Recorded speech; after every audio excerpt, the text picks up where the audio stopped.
Thank you, Ben, for the excellent presentation. I just wanted to make a remark that beside seeing Sydney, you could also see one of the great sportsmen surfing on the water. His name is Ben Pillar. So, okay, the next presentation will be by Yossi Gafni, and he will speak about utilizing oral mucous stem cells for the prevention and treatment of ischemic heart failure. Yossi. My name is Yossi Gafni, and I come from Jerusalem, where I earned my DMD and PhD at the University of Jerusalem. Then I moved to Tel Aviv for my postdoctoral fellowship and to commence a postgraduate program in orthodontics. So as I said, I come from Jerusalem, so we all are used to see the old Jerusalem, the biblical Jerusalem, which we all love. But Jerusalem also has a modern part. For example, Jerusalem is the only city in Israel which has a light train, tram. We just recently opened the new biggest stadium arena in Israel. We have a most magnificent zoo in Israel, the biblical zoo, and we have some architectonic monuments such as the suspended string bridge that was built at the entrance to Jerusalem by the great architect Calatrava, and the statue of Anish Kapoor at the Israel Museum. So I urge you all to come and visit Jerusalem. My talk today would be dealing with the utilization of oral mucosa stem cells for the prevention and treatment of ischemic heart disease. So first, we need to know the need. So ischemic heart disease is the most common cause of death in most Western countries. For instance, in the US, 1 in every 4 deaths is caused by this disease. Ischemia means a reduced blood supply. Thus, ischemic heart disease is a disease characterized by reduced blood supply to the heart muscle. Most ischemic heart disease is caused by atherosclerosis.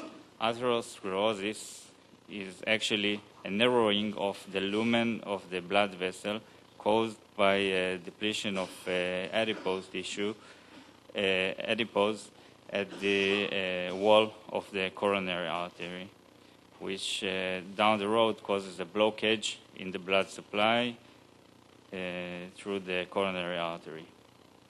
What we usually feel, we feel angina. Angina is chest pain, and we feel it usually when a large area is affected. Now, a heart attack, this is the end result of this narrowing of the lumen, causes damage to the heart. The damage is irreversible, and it actually cuts the blood supply to a specific area in the heart muscle. Now, what I just described will be presented now by a short animation. The heart is responsible for pumping oxygen-rich blood to the rest of the body, providing the energy that the body needs to function. The muscles of the heart itself also need a supply of blood. The coronary arteries, one of which we see here, fill that need. Sometimes a cholesterol plaque forms on the side of the artery, reducing blood flow. If part of that plaque breaks through into the artery, platelets tend to attach to it, creating a blood clot, further reducing or blocking blood flow. The blockage in the artery prevents blood from reaching part of the heart muscle. Without blood, the muscle is starved for oxygen, causing damage to the heart muscle. The heart attack occurs because the damaged heart can no longer pump properly. Okay, so now I hope it's more understandable.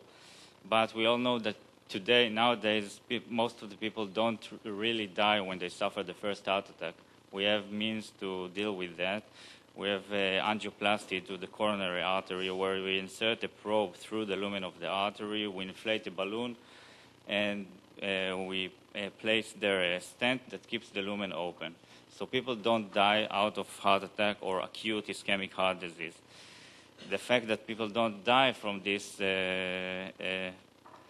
problem nowadays does not affect the irreversible change that happens to the heart muscle. So the heart muscle that suffered the ischemia cannot revitalize, and we are entering a chronic phase of the disease. Now we enter the stage of chronic ischemic heart failure, which is now one of the leading diseases in the industrialized world, and it is in its main cause is the ischemic heart disease, the acute ischemic heart disease, which we just discussed.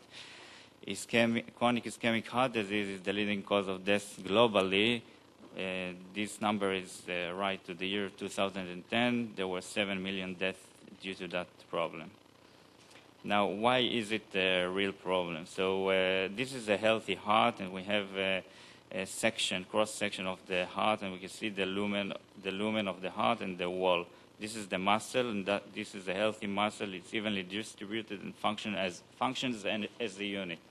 What it actually does, it compresses, and as a result, blood flow from the heart goes to the entire body, to all the organs of the body. Now, when we have an infarct, as we just saw, part of the heart muscle actually dies.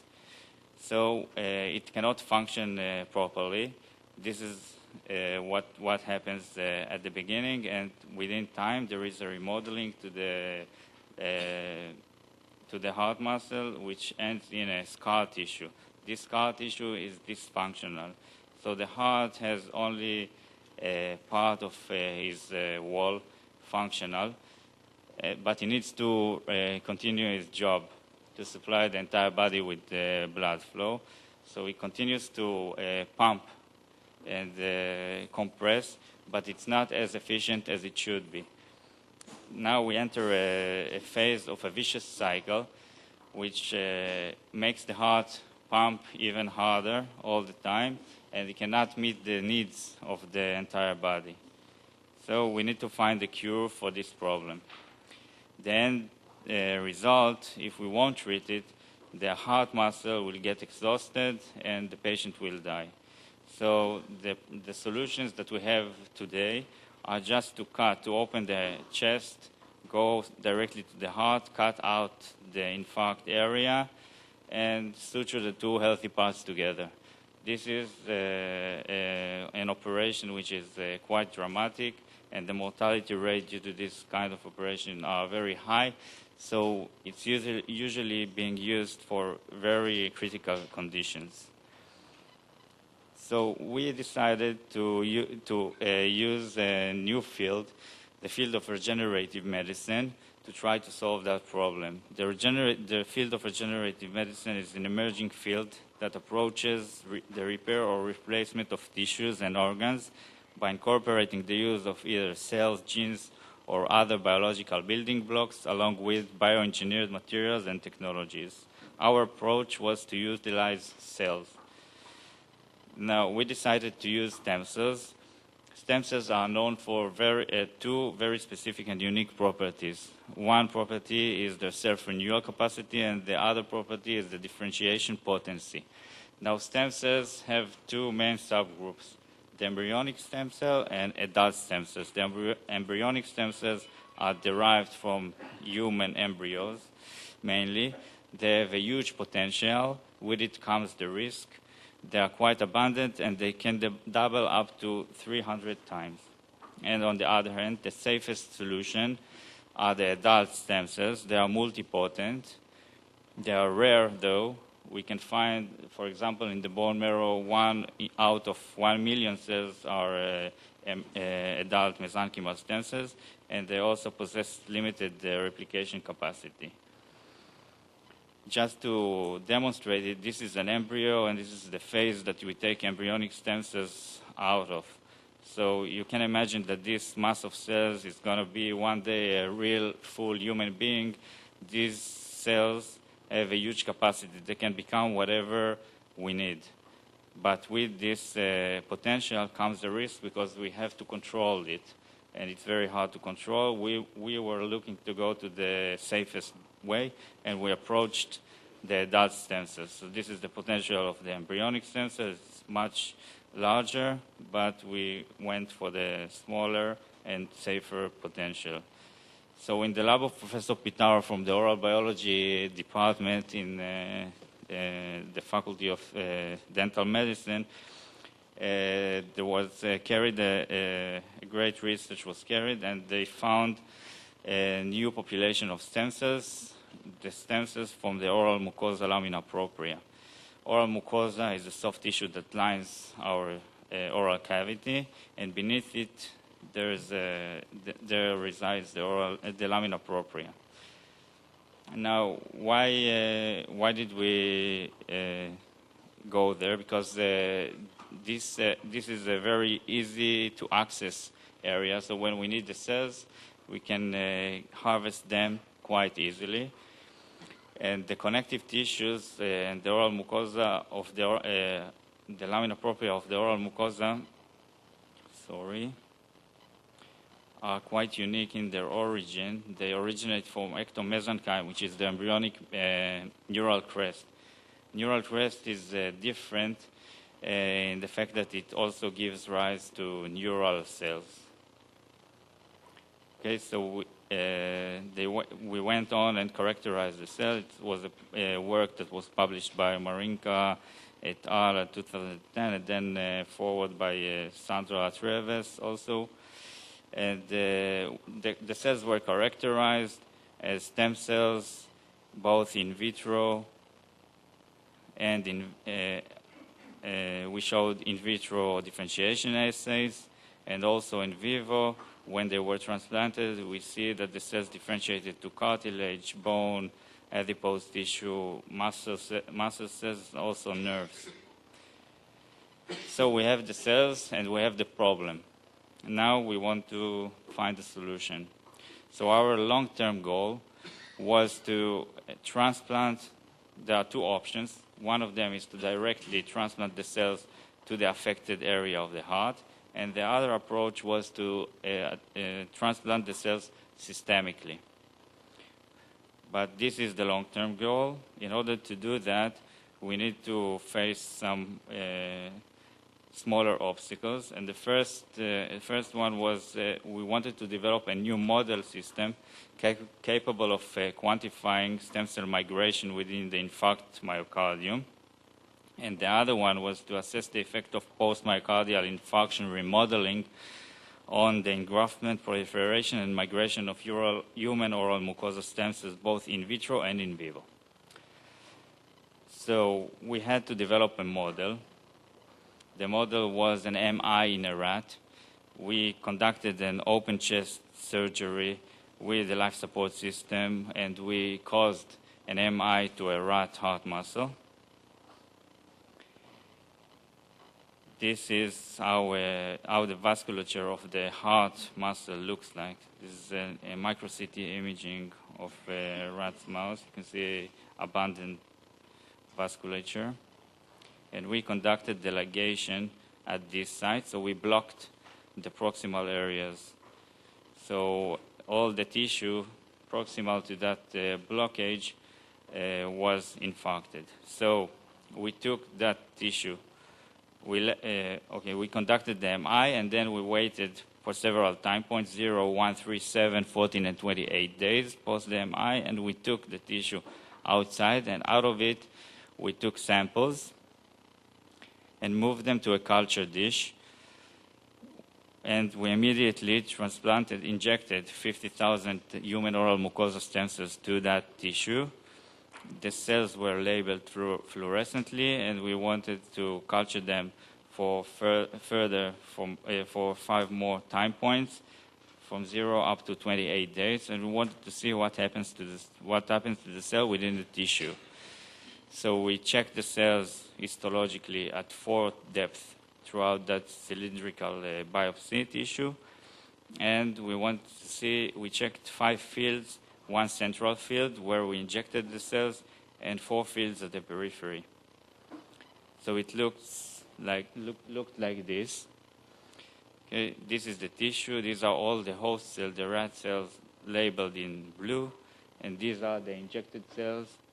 They are labeled in red, And this is an overlay image, just an illustration to show you where were the fields that we checked, the areas that we measured.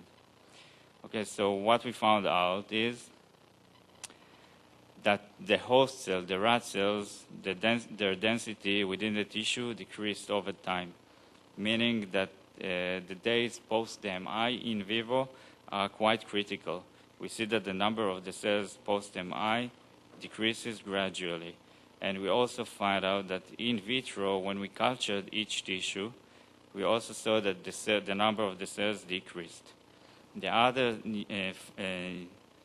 interesting finding was that at day 7 post-MI, there was a robust decrease in cell number, host cell number, and we would like to believe that it is due to the cellular phase in the inflammation that occurred at the area of the infarct.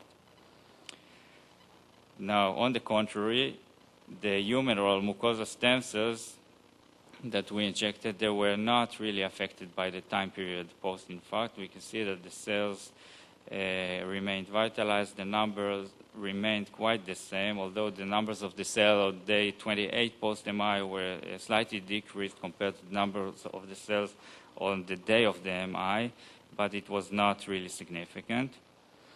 Okay, and then we went on to see what happens. What happens to the cells? Do they drift? What is going on with them? What is their, what are they doing there? So we checked the central zones. And what we saw in the central zone is that the numbers of the cells in culture reduce in the central zone at every time point. So we were quite worried, and we went on to see what happens at the periphery, and we saw the opposite image, that the numbers of the cells at the periphery grew steadily throughout the time in culture.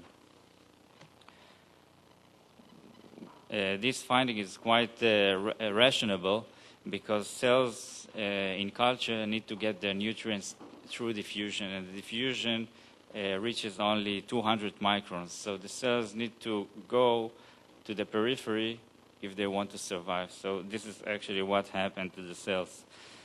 This is how it looked like, the real images.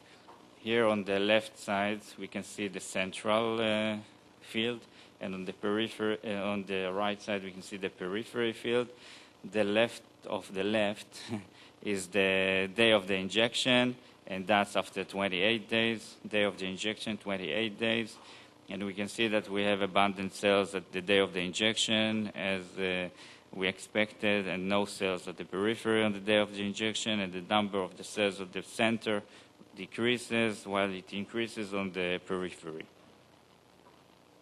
Same goes to all the time points that we checked. One more interesting finding was that the cells that we injected, the human oral mucosa stem cells, they survived in culture much better than the host cells, the cells of the rat. So this is actually quite promising as well. So we had these promising results, and we wanted to conduct one preliminary study to see what happens in a real rat when we inject the cells to a living rat infarcted heart. So we inflicted an MI to a rat, waited 7 days because that was the time, the crucial time, and then we opened the chest again. We injected the cells, the labeled cells, directly to the area of the MI, and we checked to see histologically with immunohistochemistry and fluorescent microscopy what happened there. And what we found out is that here we can see the infarcted heart. You can see that there is no real cardiac muscle here. But when we did the immunohistochemistry, we found out some labeling, and this is labeling of human tissue.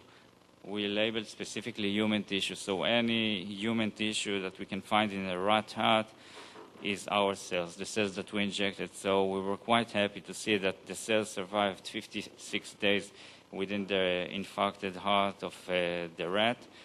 We don't really know what did they differentiate or what happened to them. This is the fluorescence microscopy of the same. We see the same pattern of string-like patterns. So we don't know what's their fate. Did they differentiate or not? We need to continue and investigate that, but we are very happy with these results. So we can conclude that our new in vivo and in vitro model system is sufficiently sensitive to detect changes in the migratory capacity of stem cells within the infarct myocardium, that human oral mucosa stem cells are capable of colonizing the post-MI myocardium, and that this capacity is affected by the remodeling phase of this tissue, and human oral mucosa are capable of colonizing the post-MI myocardium in vivo. We still believe that further studies are required to evaluate the long-term differentiation and function of human oral mucosa stem cells in the regeneration of post-MI myocardium. Now I would like to acknowledge Professor Vardimon for his support in this research, and I would like to thank Professor Sandro Pitaro for giving me the opportunity and support to take part in this cutting-edge research, and these lab members, Dr. Sandra Treves, Dr. Karen Marinka Kalmani, Dr. Ina Aryeh, and Dr. Shiri Cooperman. And on a personal note, I would like to say that it has been a long and tedious journey, and I mean it literally, because as I just said, I come from Jerusalem. So I calculated it the other day, and it turns out that during the past 3.5 years, I drove around the globe 3 times. and I spent more than 90 days in my car. So it has been quite a journey, more like a long roller coaster ride, but that's life, and I rather enjoy the ride. By the way, I'm selling my car, so if anyone's interested. I would also like to thank the orthodontic department's faculty members, instructors, and assistants. Thank you very much for your knowledge and for providing me with the tools to pursue my career aspirations. I would also like to thank my classmates for the everyday support. Thank you. And to my parents who made me a sandwich child and taught me to work hard and never give up. My mother-in-law, Marina, for the numerous hours of support back home. Last but not least, my own small family, my beautiful wife, Simona. Words are not enough to express my feelings and gratitude. Saying that behind every successful man stands a great woman is true. Without you, none of this would have been possible for me. I love you.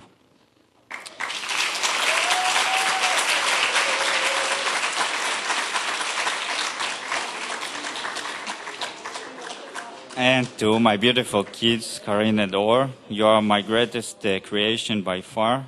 I love you. Thank you.